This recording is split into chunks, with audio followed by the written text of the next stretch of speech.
All right, Filter here. Um, I had a video here. Can't seem to find it. I don't know what the hell happened to it. Windows 10, their movie maker. I don't know where they deposit the damn video at. But I'm gonna try and do this again. But it works like this. Um, what did I watch tonight? I watched the trailer for Gotham High, which many people are calling basically Twilight fan fiction. A three-way triangle with a 16-year-old Selena Kyle who likes a 18-year-old Jack Napier, aka the Joker, and a 17-year-old Bruce Wayne, aka Batman. Yeah. Mm-hmm. Yeah. That's what I said.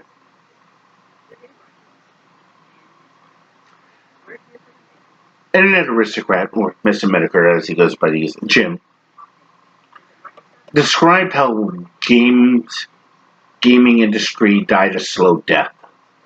You had reporters, journos, who were covering for bad behavior. Even though a quick search can just prove otherwise. They called gamers misogynist, racist, alt-right, national socialists.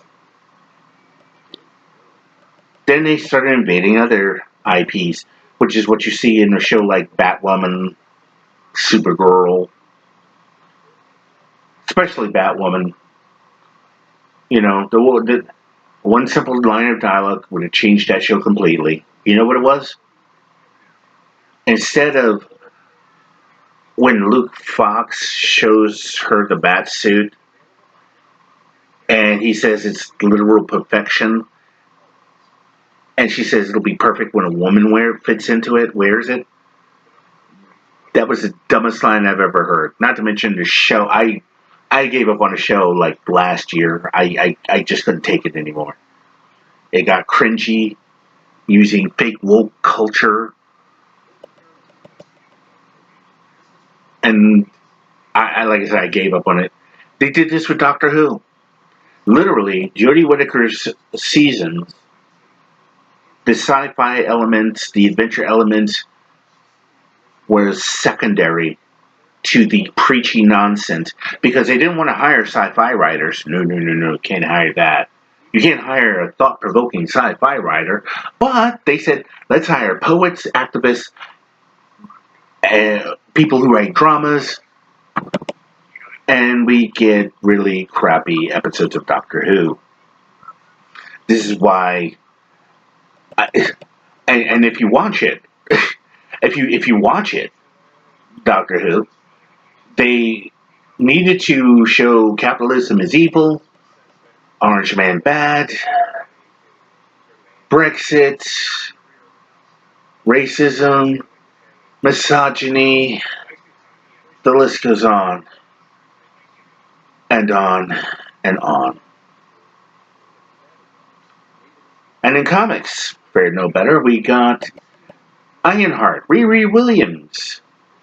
And it was somebody's fantastic idea to get Eve Ensler. Why? Because she has the same hairstyle as Riri Williams. Oh, yeah, that's great. Hire somebody who never did comics because she looks like the character, the same hairstyle. And then, and then we get the new Warriors, Safe Space and Snowflake, and Screen Time, and Trailblazer. B negative is, I don't even know why he's even part of this, but let's see. Screen Time powers from internet gas. Yeah, that happens all the time. Yeah. I remember when the internet first started, people first started using the internet. I don't think anybody thought of the concept of internet gas. So he's now tied into the internet at all times when they could just break out their smartphone and do the same thing that this kid can do. Other than that, he's pretty useless. Even though Cypher had the mutant ability to understand any language he came across, he still had some training. He got himself killed, but that's another ballgame. He still has some decent training.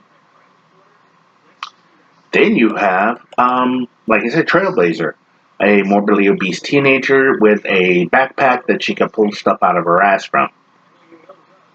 You might say, hey, Shaman can do that from Alpha Flight, but at least in Shaman's case, he had to learn how to do stuff, how to do magic, and even then, he had to pull out things that were specific to the mission. But he couldn't look inside of it. That was the caveat of Shaman's powers. And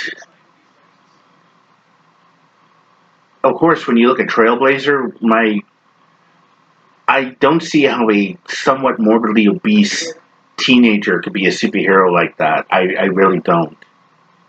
I'm sorry if any of you have ever seen like military films, they don't choose the morbidly obese guy to put him on SEAL Team 6 or the Green Berets or any of that. They just don't do it. No, it doesn't happen. No, they turn She-Hulk from a nice, awesome-looking woman superhero and confident. She was self-confident. Then they did the one thing which I thought was ridiculous. They turned her into a caricature of Ally McBeal, if you've ever seen that show. Neurotic, constantly self-conscious, worrying about stuff that, quite frankly, she shouldn't really be worrying about, and blowing it up, kind of making it in this weird Wagnerian sort of thing going on. And then physically, she now looks like some monstrous something. It's like they're, and that leads me to Captain Marvel, Carol Danvers. When we first see her, she looked like a woman. Now she looks like a flat-chested. Actually, she looks like a guy in some of the things that I've seen. They changed that too, and she doesn't act like a hero. She acts more like a villain. Even in that ridiculous movie that came out. On a side, though, if you've ever seen I remember watching the trailer where they showed her stepping up for an award, and you see these men to the right and to the left of her, and they have nothing but anger and contempt on their faces. I'm sorry, that does not happen. I could go as far back as the 80s, and I could tell you that shit ain't allowed, and they would never visibly. No officer would visibly show contempt in front of a crowd like that. They'd have to it doesn't matter what they think. Doesn't matter. All they have to do is can't control what they think. They might think, oh hell, they just give it over here. She's a woman. Maybe that's what they're thinking, but they can't visibly show it. Officers are supposed to lead by example, and by doing that, showing contempt. This tells me that the writers know nothing about military protocol or etiquette. Now we got Children of the Atom, which are basic rip-offs of the X-Men. Because these people have no imagination whatsoever, and they can't come up with anything new, they just have to take and twist everything to fit their little agenda, much in the same way that they did with Iceman, who became gay for no reason, and now you've got Cyclops, Jean Grey, and Wolverine in a threesome. Again, never indicated, never pointed out, but they're in this sexual relationship now. Okay, I could. They tell us to deal with it. Yeah, we're dealing with it. We're not reading it. We're not buying it. We don't want to look at it. That's how we're dealing with it. And these people lose money, but they don't care. They honestly think that their Twitter audience is going to buy their books. Their Twitter audience ain't going to buy shit. Their Twitter audience is going to sit on their ass and say, yeah, and still not buy the book.